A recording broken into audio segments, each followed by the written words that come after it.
Hello beauty people, আসসালামু আলাইকুম, welcome to my new video. আজকে আমরা চালতা খাবো। চালতা গাছে চলে আসছি। জুবাইরকে ফার্স্টে আমরা চালতা গাছে উঠাই দিছি। চালতা গাছ উঠতে ওর বেশ অনেকটাই কষ্ট হয়েছে। চালতা গাছটা বেশ বড় ছিল, চালতা গাছের মাথায় উঠে গেছে। তো চালতা পারতেছে, চালতা পেরে মোস্তাকিমের কাছে ক্যাচ মারতেছে একটা একটা করে। চালতা পারতেছিল আর ওর কাছে একটা একটা করে ক্যাচ মারতেছিল। তো আমাদের সাথে আবার কিছু বাচ্চা ছিল যাদের গাছ ওনাদের বাচ্চা, তো ওদেরকে আবার চালতা দিতে হবে, নাহলে আমাদের চালতা দিবে না। তো এই তো রাজনার আমরা আবার ভিডিও করতেছিলাম। আনফর্চুনেটলি চালতা স্লাইসের ভিডিও ছিল না। চালতাগুলো ভালো করে স্লাইস অ্যান্ড ধোয়া হয়ে গেছে, থেতো করে নিতে হবে।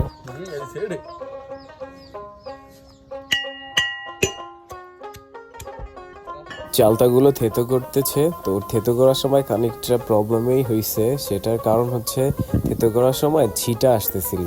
তো ছিটা আসলে ওর টি শার্ট অ্যান্ড প্যান্ট ওগুলোর উপরে লাগতেছে। এগুলোর দাগ নাকি উঠে না লাগলে, তো আবার পড়েও যায়।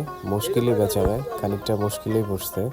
তারপরে এই যে ধনিয়া পাতা আর কাঁচামরিচ নিয়ে আসছে, এগুলো বানানোর উপকরণ।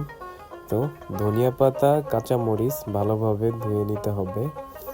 ধুয়ে নিতে ছিল স্লো মোশন দা ভিডিওটা নেওয়া।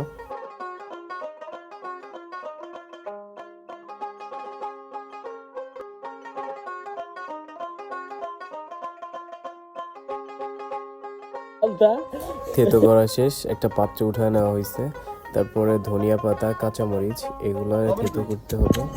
এগুলো থেতো করার সময় স্মেল বেরোচ্ছিল, ঝাল ঝাল, খুবই একটা টেস্টি মনে হইতেছে। তারপর লবণ দিয়ে দিল।